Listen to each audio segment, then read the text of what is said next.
acolo e fain când apropiem de, uite, acum. Hai să vezi ce fain o să fie. Și mie plăcea.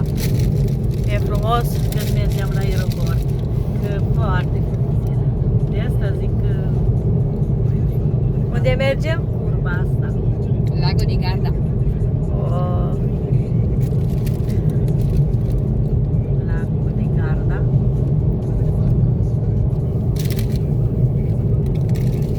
Wow, ce fain. Suntem în excursii. Da. Mă bucur. Și eu m-am bucurat dacă vă bucurați. Acolo. Filmează tot.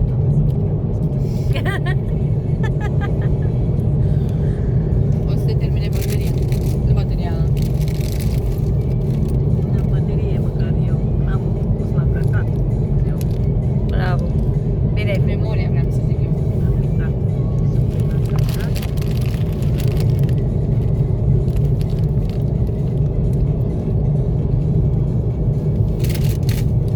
Mamma mia. Ma cum se vede? O adevărată Capodoperă, nu? capodoperă de artă. Natura în sine.